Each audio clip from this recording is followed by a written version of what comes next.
Bien-aimés dans les Seigneurs, bonjour. Nous vous saluons dans les noms précieux de Jésus-Christ en ce lundi 17 mai 2021. Notre rendez-vous de chaque lundi dénommé Parole d'encouragement.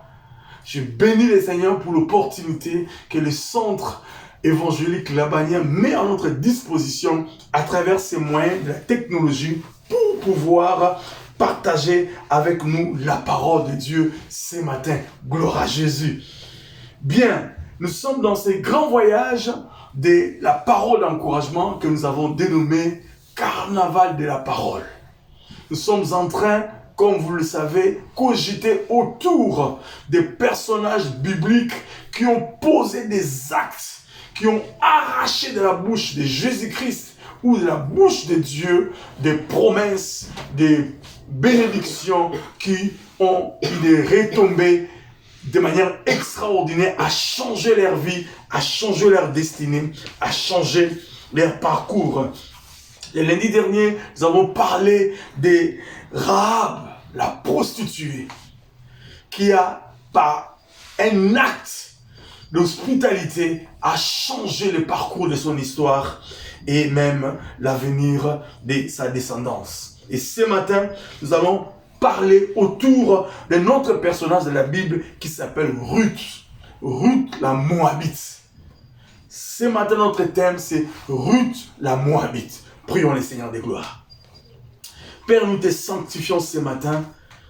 Nous voulons que tu nous parles par ta parole. Nous voulons qu'à travers cette exhortation, que tu rencontres les cœurs de mon frère, que tu rencontres les cœurs de ma sœur. Parle-nous puissamment. Communique Jésus, Seigneur le Sauveur, en ces moments. Nous voulons être bénis de toi par ta parole. Dans les noms puissants et glorieux de Jésus, notre Seigneur et Sauveur, nous avons ainsi prié. Amen. Bien-aimés dans les Seigneurs, gloire à Jésus pour ces moments qu'il nous accorde en ce lundi 17 mai pour cogiter autour de sa parole. Je disais tantôt, nous allons réfléchir autour de ces personnages qui s'appellent Ruth. Ruth la Moabite.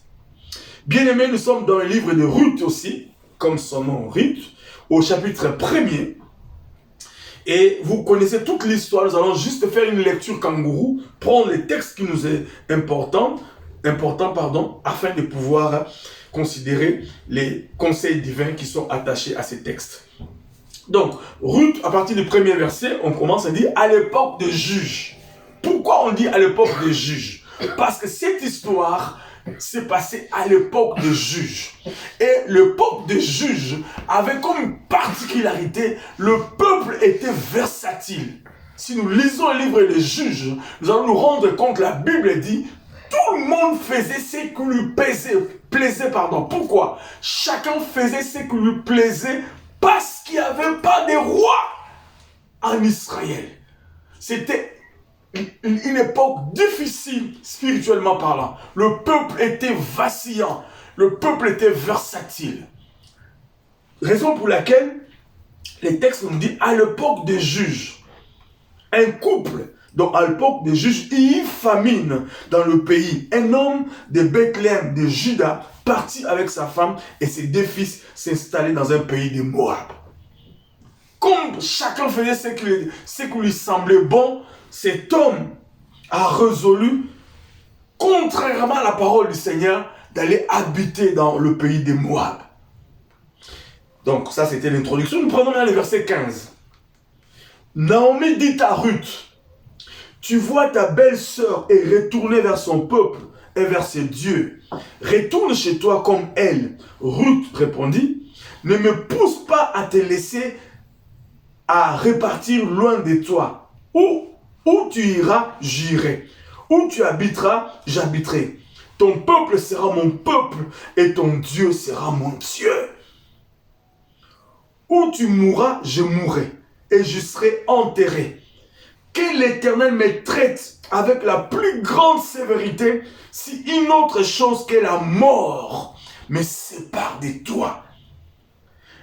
La Bible dit, la voyant décider à l'accompagner, Naomi cessa d'insister auprès d'elle. Waouh! Une déclaration extraordinaire. Bien-aimés dans le Seigneur, Alors que nous sommes en train de considérer les actes qui étonnent Dieu, émanés du cœur des hommes et des femmes dont la Bible nous relate. Et ce matin, nous voulons voir le comportement de Ruth qui affiche à l'égard de sa belle-mère Naomi. L'histoire, nous la connaissons. Les Moabites est un peuple incestueux, un peuple abominable.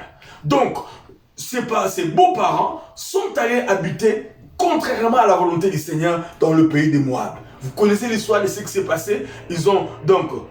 Naomi a perdu son mari et ses 2 fils. Les voilà maintenant, les 3 femmes se retrouvent veuves, toutes les 3.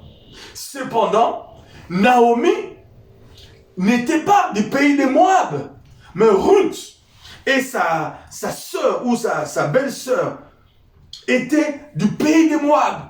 Elles étaient dans leur territoire, elles étaient proches de leurs parents, elles vivaient dans un endroit où ils étaient dans ces conditions, disons, l'endroit où remplissaient les conditions, dans les conforts. Elles pouvaient aussi s'en sortir tant bien que mal parce qu'elles étaient chez elles. Orpa et Ruth étaient dans de bonnes conditions par rapport à Naomi. Mais qu'est-ce qui se passe dans ces textes? Naomi a résolu de pouvoir retourner à Bethléem ou à Jérusalem. C'est ce qui se passe et c'est la portion des Écritures que nous venons de lire. Lorsque elle a demandé aux filles ou à ses belles-filles, que chacune retourne chez soi, eh bien, Orpa a accepté de partir, mais Ruth n'a pas accepté. Et c'est ces textes, c'est verset 15, qui relate l'expression du cœur de Ruth, la Moabite. Bien-aimé dans le Seigneur, Dieu est extraordinaire et cette histoire est merveilleuse. Ruth a posé le premier acte que nous pourrons déjà faire ressortir à travers cette écriture, un acte de loyauté sans pareil. Elle avait une loyauté sans pareil, une fidélité à sa belle-mère comme tu ne peux imaginer. C'est ce que nous essayons de comprendre. Ruth avait épousé Machlon. Machlon est mort. Il n'y a plus d'intérêt de continuer à me suivre. Et si nous lisons les textes d'avant, Naomi a dit, je suis déjà devenue vieille, je n'ai pas de moyens financiers, je n'ai même pas aussi les moyens matériels pour pouvoir vous soutenir. Vous devez rentrer chez vous, lorsque vous serez chez vous, vos parents vont devoir prendre soin de vous. Parce qu'en fait, dans ces contextes, vous allez comprendre, le mariage était comme un moyen par lequel la femme se retrouvait en sécurité, pour rassurer l'avenir de la femme. Et même dans nos cultures aussi, c'est pareil. Donc du coup, Naomi avait déclarer officiellement aux filles de pouvoir chacune rentrer chez elle pour pouvoir envisager un nouveau mariage. Mais la loyauté sans pareil de Ruth a laissé Naomi sans voix. Bien-aimé dans le Seigneur, premier acte qui étonne Dieu à travers l'attitude de Ruth, c'est la loyauté. La loyauté, bien-aimé, c'est le caractère loyal, le caractère d'une fidélité sans pareil. Une fidélité à tenir ses engagements. Bien-aimé dans le Seigneur, sommes-nous des hommes et des femmes loyaux? Est-ce que sommes-nous des hommes et des femmes versatiles? Nous faisons des promesses, nous ne sommes pas loyaux. Ce monde d'aujourd'hui, bien-aimé, c'est rare de trouver des hommes et des femmes loyaux. Pourquoi? À cause de ce monde, à cause des intérêts de ce monde. Voyez-vous, Ruth avait toutes les raisons du monde de pouvoir décider de retourner chez elle. Qu'est-ce que je peux obtenir de Naomi? Rien du tout. Mais elle est restée loyale. Waouh! Elle a dit, je reprends le verset 17, où tu mourras, je mourrai. Et je serai enterré. Que l'Éternel me traite avec la plus grande sévérité. Elle a mis Adonai dans cette affaire. Alléluia. Bien-aimé dans le Seigneur. Nous n'allons pas aller dans toutes les directions parce qu'il y a beaucoup de choses à étudier là-dessus. Nous prenons seulement des grandes lignes. La loyauté. Donc chaque fois que vous pouvez lire cette histoire, vous pouvez dire waouh, waouh, waouh, quelle loyauté, quel amour inconditionnel. Ruth a aimé sa belle-mère de manière inconditionnelle, avec détermination. Donc une vie décidée et impactée sûrement par cette belle-mère. Donc, premier acte qui étonne les seigneurs. Premier acte qui étonne les seigneurs, la loyauté. Dans la vie de Ruth, la loyauté. Bien aimé, pour gagner du temps, deuxième acte. Nous voyons toujours dans cette portion des Écritures que nous avons lues. Elle a renoncé à sa vie. Elle a renoncé à sa vie. Donc le renoncement à sa vie, à sa culture, à son histoire, même à ses divinités. Écoutez les textes. Naomi dit à Ruth, tu vois ta belle-sœur, donc Orpa, est retournée vers son peuple, vers ses dieux, retourne chez toi comme elle. Donc son peuple, son Dieu est chez elle. Ruth répondit, ne me pousse pas à te laisser repartir loin de toi. Où tu iras, j'irai. Elle a renoncé à sa famille. Elle a renoncé à tout ce qui l'attachait autrefois. Elle a renoncé à sa culture. Elle a renoncé à ses dieux. Pourquoi? Parce qu'elle avait rencontré le Dieu d'Israël. Bien-aimés dans le Seigneur, nous ne pouvons pas rentrer dans la dimension profonde des mystères glorieux du Seigneur Jésus si nous n'arrivons pas à renoncer à nous-mêmes.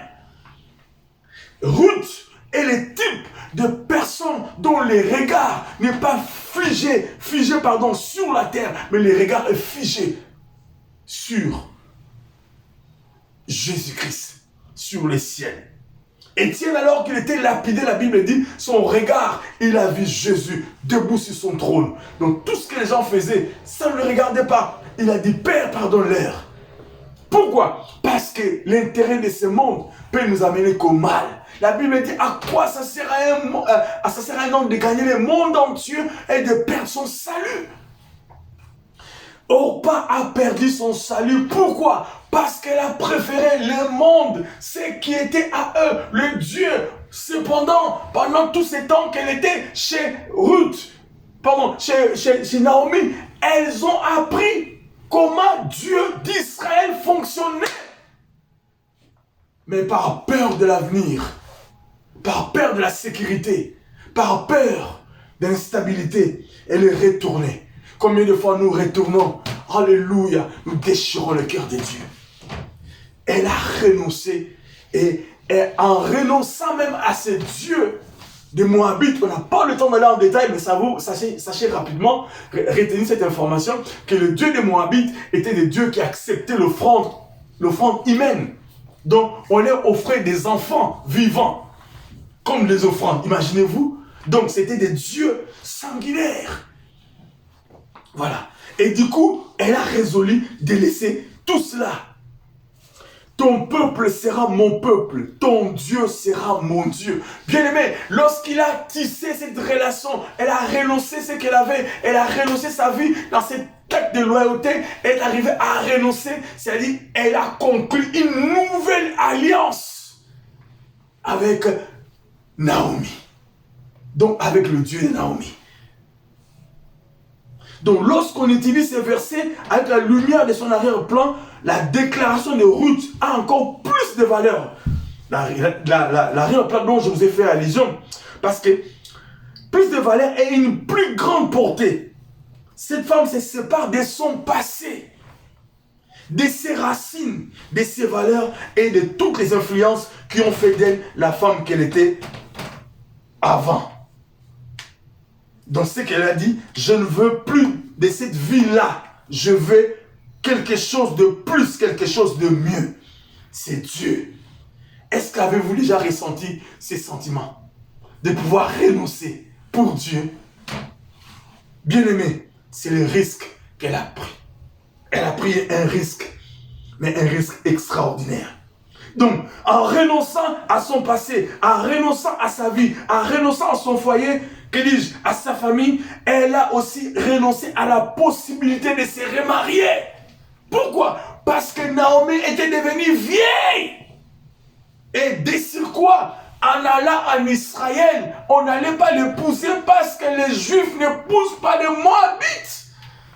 Donc elle savait qu'elle n'allait pas trouver un mari, mais elle a décidé.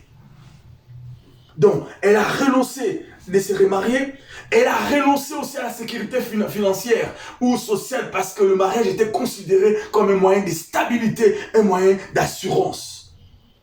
Deuxièmement, et troisièmement, elle a renoncé aussi à la possibilité d'avoir des enfants. Bien aimé, c'est-à-dire Ruth a pris une résolution qui est tellement une grande portée.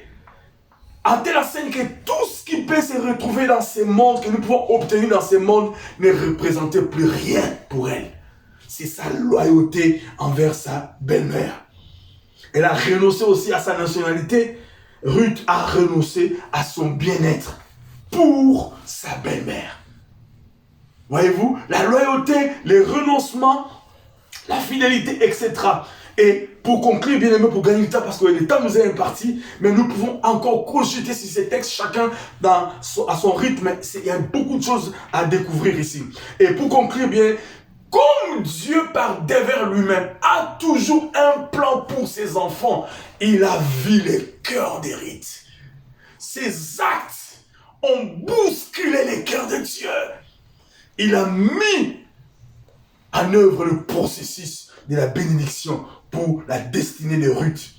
Donc la loyauté, les renoncements et la détermination de Ruth lui ont permis d'entrer pleinement dans le plan de Dieu. Dieu avait un plan, mais c'est comme si tout ce qu'il a fait a boosté le plan de Dieu de s'accomplir dans sa vie. Bien aimé dans le Seigneur, Dieu a un plan, un appel, une destinée pour chacun de nous, pour chacune de nous.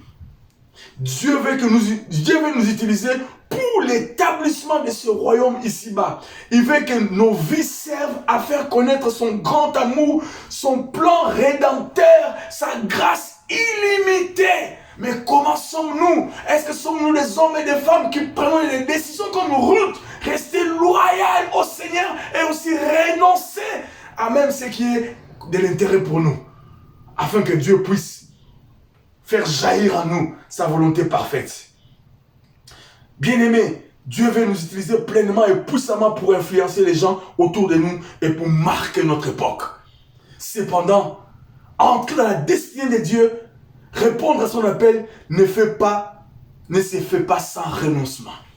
Ne se fait pas sans avoir abandonné son passé. Comment pouvons-nous, bien-aimés, faire la volonté du Seigneur si nous sommes encore ancrés dans le passé? Bien-aimés dans le Seigneur, vous pouvez imaginer de quel arrière-plan était Ruth. Oui, mais entourée d'idolâtrie, elle n'avait aucune prédisposition, aucun antécédent favorable pour l'accomplissement de sa destinée. Donc rien ne pouvait lui accorder la possibilité d'arriver à une destinée glorieuse. Cependant, ce qui est merveilleux, c'est que Dieu ne regarde pas à notre passé, nos talents, nos prédispositions pour notre destinée. Dieu ne regarde pas notre passé pour déterminer notre futur. Dieu ne regarde pas notre passé pour déterminer notre futur. Ce que Dieu regarde, la disposition de notre cœur, les renoncements, l'amour pour lui, la loyauté, la fidélité, la foi en Dieu. C'est ce qui peut influencer les cœurs de Dieu à faire jaillir en nous la gloire illimitée et la grâce infinie. Nous avons vu avec la prostituée Rahab et nous voyons encore la même chose avec Ruth. Bien-aimés, ce matin le 17, je voudrais nous encourager à prendre des résolutions, à poser des actes qui vont étonner Dieu. Ne fais pas allusion à ton passé, ne fais pas allusion à ton présent, ne fais pas allusion à ta famille, ne fais pas allusion à tes compétences ou même tes qualités. Dieu n'a que faire de ça. C'est la grâce infinie de Dieu qui est en train de se transmettre à travers sa parole pour pour nous faire du bien. La Bible dit, Ruth, vous savez l'histoire, a épousé Boaz. Boaz est le grand-parent de David. David, c'est le roi par excellence en Israël. Et plus tard, Ruth est rentrée dans la généalogie de Jésus-Christ. Quel privilège! Son nom est resté dans l'histoire d'éternité en éternité. Et de sur quoi? Elle a gagné les ciels, mais elle a gagné aussi la terre. Mais avant de pouvoir y arriver, il fallait prendre les risques. Ces risques, c'est la loyauté. Ces risques, c'est les renoncements. Ces risques, c'est la fidélité. Ces risques, c'est de décider à renoncer à ses dieux, mais à choisir Adonai. Ce matin, toi et moi, choisissons Adonai. Au risque et péril, mais nous savons que la graine ne peut pas produire si elle ne rentre pas. Elle perd d'abord l'impression qu'elle a, elle se confond. Elle se confond dans le sol, mais lorsqu'elle se confond, elle est perdue. C'est à ce moment-là qu'elle produit. Nous ne pouvons pas produire si nous n'acceptons pas de perdre ce que nous avons. Renonçons, soyons loyaux, soyons fidèles, aimons le Seigneur. Dieu nous fera du bien. Gloire à Jésus. Prions le Seigneur. Père, merci pour cette parole. Ruth est un exemple par excellence. Son passé, c'est Dieu d'autrefois, sa famille, etc., n'ont pas influencé son avenir. Mais son avenir était entre tes mains. Et à travers ces actes de foi, ton cœur a été bousculé. Lorsque ton cœur a été bousculé, tu as déversé sur elle toutes les grâces possibles, toutes les possibilités possibles pour qu'elle accède à sa bénédiction. Fais de même pour mon frère, fais de même pour moi-même, fais de même pour ma sœur. Nous avons résolu aussi de te suivre. Ne tiens pas compte de nos faiblesses. Apporte ta vie de Zoé dans nos vies. Étends nos limites et que cette semaine de 17 soit une semaine bénie pour toi, mon frère, pour moi et pour ma sœur aussi. Dans le nom de Jésus, nous avons ainsi prié. Amen. Que Dieu nous bénisse. Bye.